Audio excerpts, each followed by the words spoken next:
Buenos dias, todos amigos y amigas, and welcome to Magnus on the Go. It's raining a lot during the night, but now it's clear. I've heard that sort of the rain season has started here, so that is why it has been raining like every day. Before this week, before I came, it didn't rain at all. But I mean, it hasn't stopped me for doing anything, and it's been mostly raining at night. Oh, well. Today, what's gonna happen? Well, after yesterday, it was fantastic. Paragliding. Let's stay on the ground today, shall we? Will it be dangerous? Well, no. But we're gonna be in dangerous areas. Well, at least if you were there in the 80s and 90s. I'm going on a guided tour, and it's called the tour where you don't mention his name, and it is about Pablo Escobar. Yes, I think that probably most of you may have heard his name, Pablo Escobar. He went to university here in Medellin. He comes from Medellin, but he dropped out of school, and then he started to do like illegal stuff. But first he was selling cigarettes, and then they stole gravestones, and they took away the inscription and resold it without the inscriptions. And then he turned into stealing cars. And then in the 80s, he heard that this cocaine thing was a big thing, and he started to transport. Well, he ended up transporting cocaine. Colombia stands for 20% of the cocaine in the world, and I think it's Bolivia was 20%, and then Peru is 60%. But Bolivia doesn't have any borders to the sea, so they have to go through Colombia and also from Peru.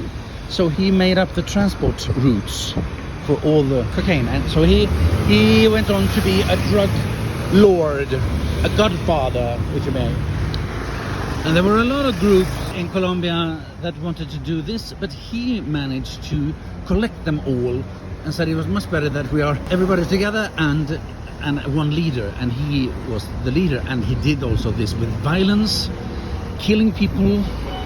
Some say that he is responsible for 50,000 people getting killed, and it's a lot of civilians, and there's a lot of policemen, and there's a lot of politicians. He kidnapped people, he kidnapped children, and then he put a gun in their hands and said, now you work for me, and you are my ears in this town, so tell me everything that's happening here. This he did all over Colombia. He was like ruling Colombia in a way, and there was a president candidate who made a speech and said that we're going to take him down. He got killed. Were you against him, then you got killed, and were you with him, you could get money. So this rumor, this reputation Colombia got that is so dangerous to be here is a lot from that era, and they still have that. So they're trying to get rid of that rumor, and this is one of the way we can do it, by me telling the new story. So I hope that explains a little bit about what he was in my kind of complicated way of telling stories sometimes. I don't know if I understand myself either. So if you ask different people can say different things about him, because he also gave a lot of money to people, to poor people, for maybe doing something. For example, if somebody shoots this cop, I will give him 1 million pesos. And there was also other things that he did, and for that And for that, of course, people are grateful. So some people think that he is sort of a modern Robin Hood because he gave a lot of money to the poor. But then again, how many lives is it okay to kill to be a good person, you know? So there you have a little preview of his life. I don't know so much, so it's gonna be interesting to get to know some more. After today's tour, I actually haven't got anything more planned the rest of the day. I'm staying 4 more days here. Look at this. Look. Oh, is that web? Like web, spider webs? My God.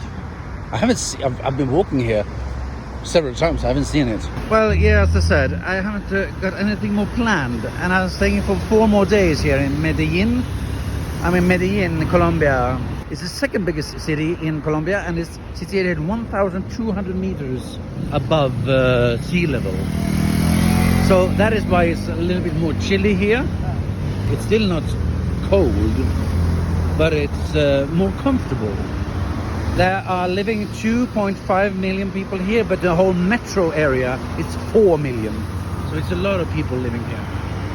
Yeah, the next days I do have things I wanted to do, but it's not included an organized thing. Well, I could be, because there are things that I might do, but I also have things that doesn't need any, you know, I can just wake up and do it.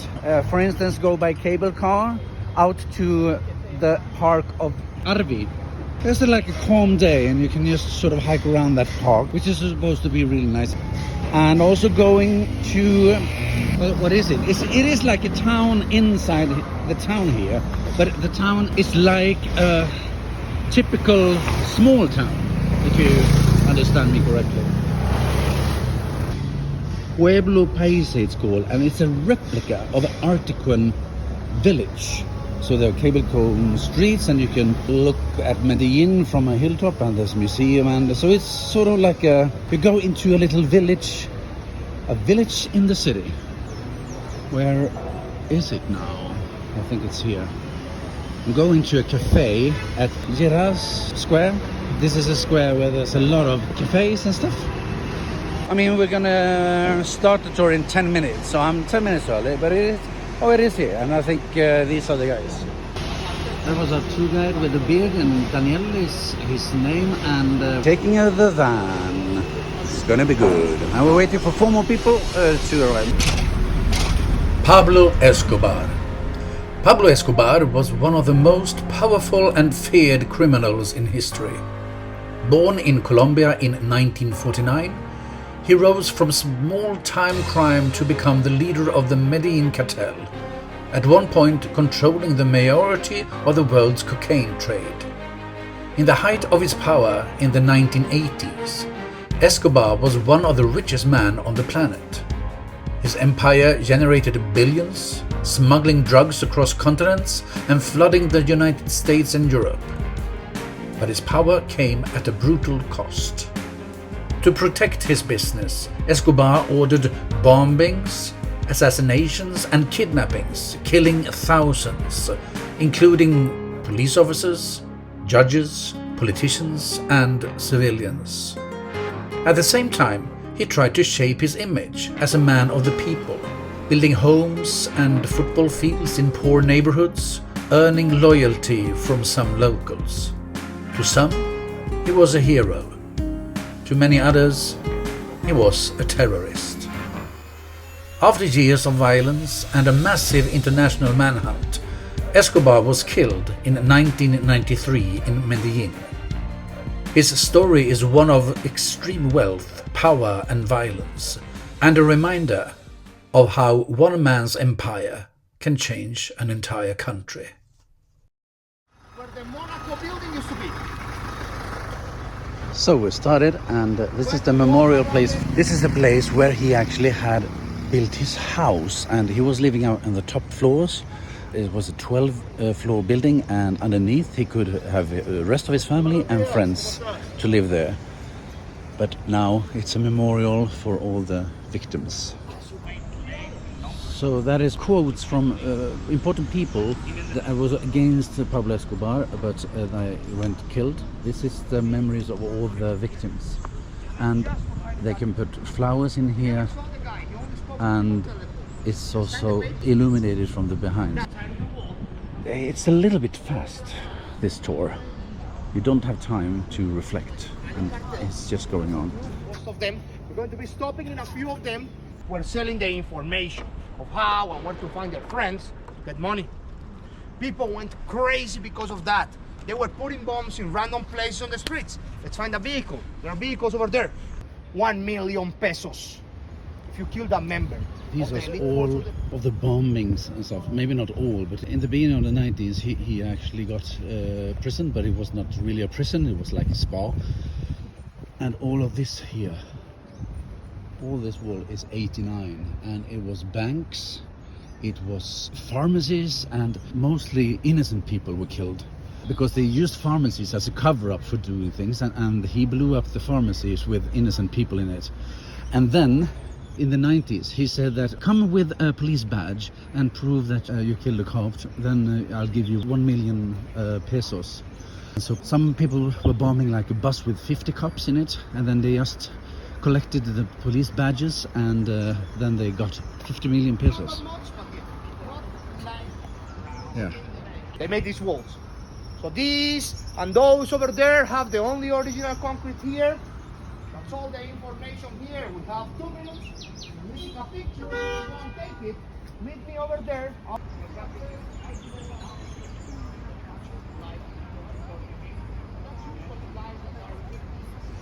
So here was his building where he was living at one time, and afterwards nobody living there, and it was so bulletproof and bomb safe that all the companies, they said that it's more effective and more cheap to build a new building than to tear this down. But they did, brick by brick.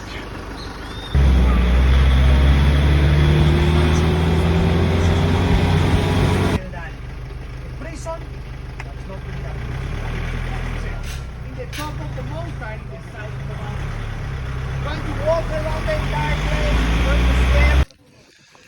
Now we're here, and this is original, but all the houses here has been restored because they were demolished after he died, and then it's been restored how it looked. This was a gym, and it was sort of like a casino. He didn't use it, but it was for the employees. It's an old car from that era, but he didn't use it. This is he built his own prison, and this is it. High above Medellin, hidden in the hills of Envigado, sit the ruins of what looks like a prison. But this was never really a prison. In 1991, Pablo Escobar didn't get captured. He surrendered. At the time, Colombia was under extreme pressure, both from the internal violence and from the United States demanding extradition of drug traffickers. Escobar feared one thing above all: being sent to a US prison. So, he made a deal. In exchange for turning himself in, the government agreed he would not be extradited, and that he could serve his sentence in a place he built and controlled himself. That place became La Catedral. Super nice and religious. You sort of see like flowers, but it's also a hole because people have been here looking for money, digging. Everything has. From the outside, it looked secure, but inside, it was something else entirely. There was a football field, a bar, and space for parties. Escobar chose his own guards, many loyal to him, and continued running parts of his empire from right here. He arrived like a VIP, not a prisoner. There were no handcuffs, no real loss of power. That's the original, and this is the restoration, and this was the office. Even if he was in prison, he was supposed not to leave this from like 1 kilometer around area, but he did that every day. He went to like a church, and that was outside, like 5 hours from here, so he did exactly what he wanted. It was just for show, and he still did the business when he was sort of in prison. And then the police said, we can't do this because he's still killing people, and he knew the police, they were coming, and then he escaped this way. He went by with his friends and the guns and stuff, so he could just say to the policeman that, I want to go out. So he escaped that way. And the location wasn't random. Perched high above the city, it gave him a perfect view of anyone approaching. So, when the government finally decided to move him to a real prison in 1992, Escobar saw them coming. Before they could take control, he slipped away. La Catedral didn't just show his power, it exposed how much control he still had, even behind bars. And after his escape, everything changed. The manhunt intensified, violence escalated, and within a year, Pablo Escobar would be dead. And because this is very, very high up, there's only one road coming here, so that is why he could control who is coming in and coming out. He had 2 tunnels here, but they were sort of just getting inside prostitutes and friends and stuff. He did have people here all the time, like VIPs, artists, football teams, and they play football here. But they were all like, paid for coming here. And there was one awful story. They were telling, like, they had people coming here, and underneath the parking place here, there's a terror, how do you say, where you can make people pain. No, I can't talk. Interrogate people, and in war, do you know what I mean? They could do stuff and make a lot of pain to the people. And apparently there's footage of these videos that they cut their heads and played football with the heads, and there was blood everywhere and people were cheering and everything. It's I don't know what to say.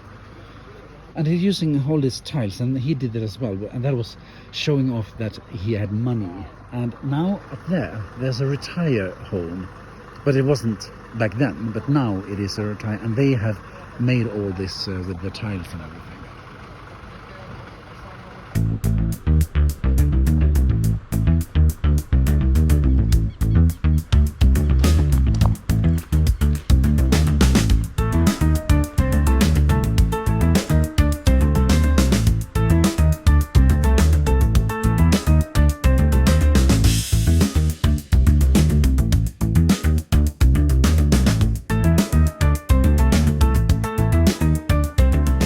Now we're down in the city again, and this is the neighborhood where he grew up, the man.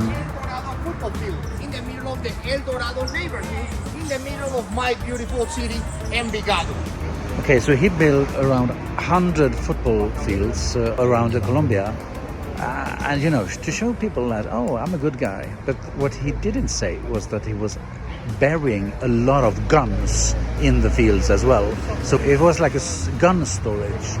Yeah, this guy, it was like, okay, either you are with me or you are against me, and if you're against me, I'll kill you. So choose money or life, because he was giving away a lot of money to people, and he went to other cities and gave guns to small boys like Treviso and said, now you work for me, and I want to hear everything that happens here. And of course, that gives power to children, and also money. So what to do? Well, you shouldn't do it, but that is the way he got information about everything that happened in Colombia, and information is power. So as soon as he heard of anything that he was against, he could react to it.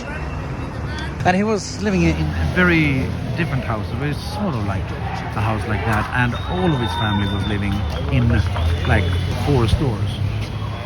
It's horrific, but it's also interesting. And he was also wanted to be a president. He went to be a senator. That's ridiculous. Okay, we're at the cemetery, and I believe he is lying here, maybe. I got some information that if you want to buy 1 gram of cocaine, if you're Colombian, you pay like €1, and if you're from another country, you pay €12. But if you pay it like in the US or something, you have to pay like $80-90 for 1 gram. One guy here said, I didn't know, which is crazy, and it's crazy cheap to buy it here.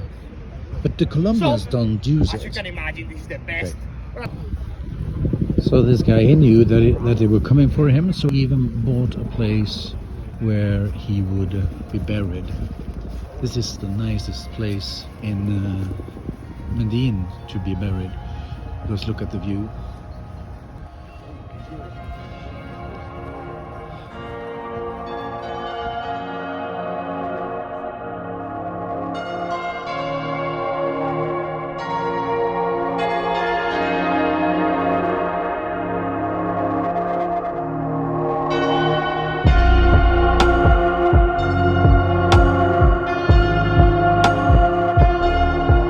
So this is the property that he bought, and this is all his family, and the mother is laying in the center, and he is laying over there.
To talk about a woman, and apparently maybe she was behind everything.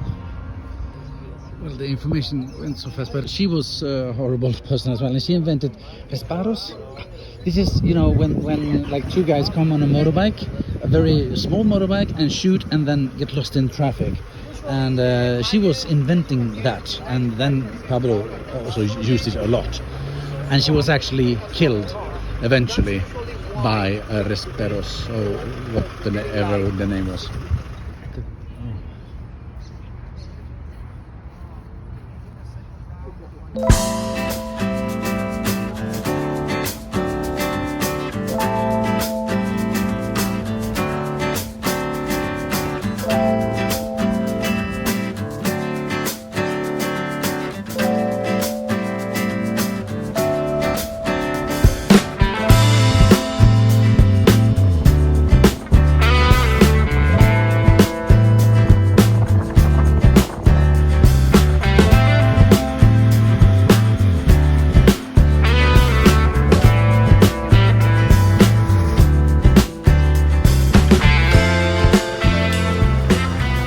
And we're back to where we started.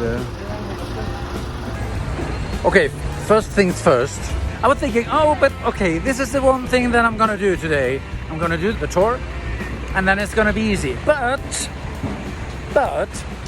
the weather is very, very nice. And I told you about this village. It's a built up little village, like the antiquated village. It's pretty close. It's just going by the metro a little bit and then walk 1.2 kilometers.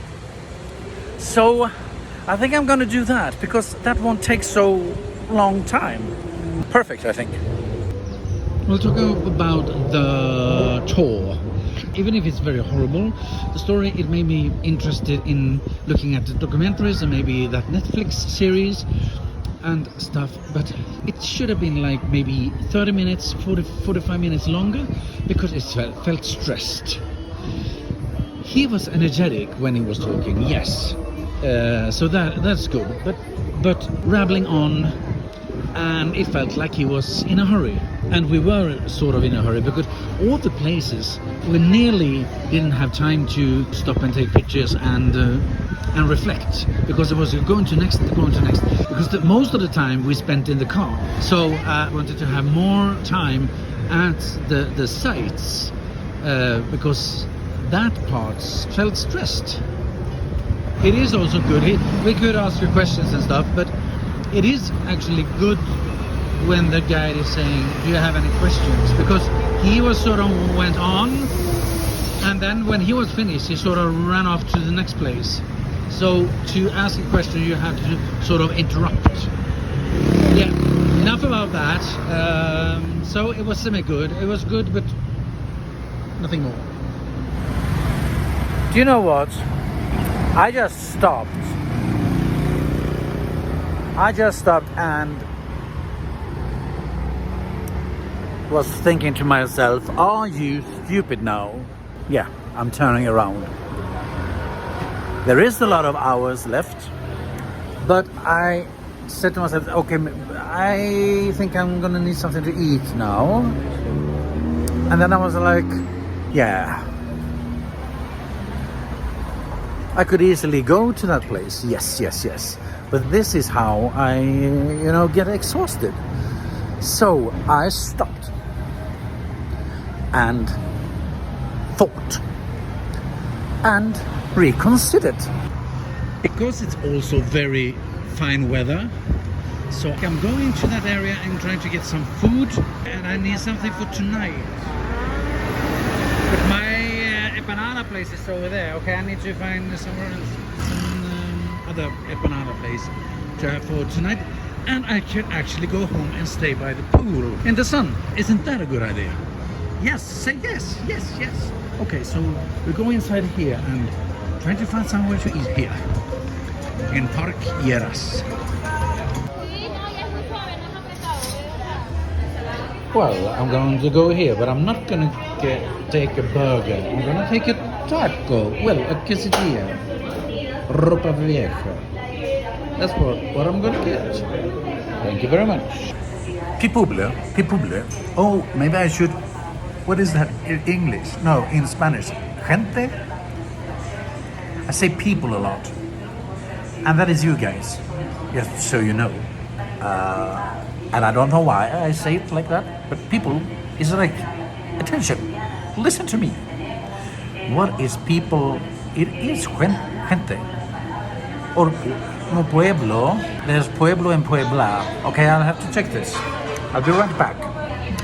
Okay, we have some answers. Pueblo is a town.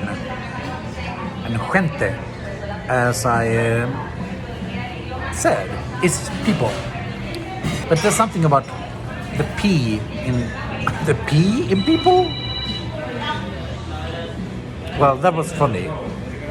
The P in people, maybe it's the important thing. When you say people, gente. Oh, gente. It has a sting to it as well. So maybe, let's see if I use more people or more gente. Because gente is people, gente.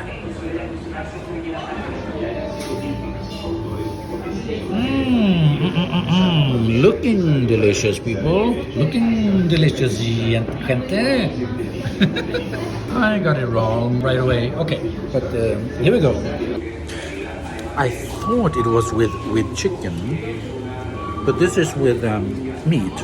But I take this because I usually just eat chicken and not meat. Yes, I'm eating it with a fork because it's too messy. Yes, good. Nice. And of course you have the picante sauce to put on. There's a lot of meat in it. Yes, gente. People. It's gonna get an M. It's gonna get half an M. This is a burger place in Medellín, Poblado area. This quesadillas is gonna get half an M on the M scale.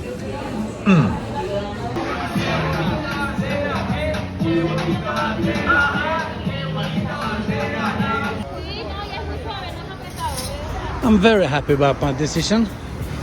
Now it's 2:30. Hopefully the nice weather is continuing to stay. And I'm back home in my hotel.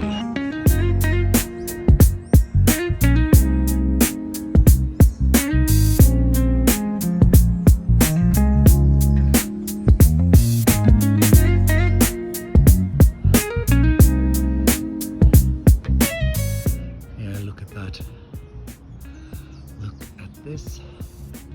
I hear thunder, but we're gonna enjoy it as long as we can.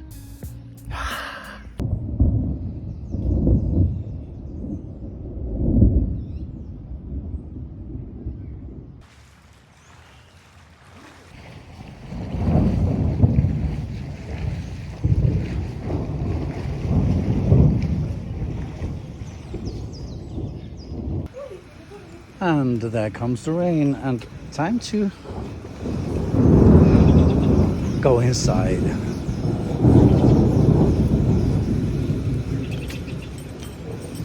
And enjoy my room. Okay, now it's closed. And it's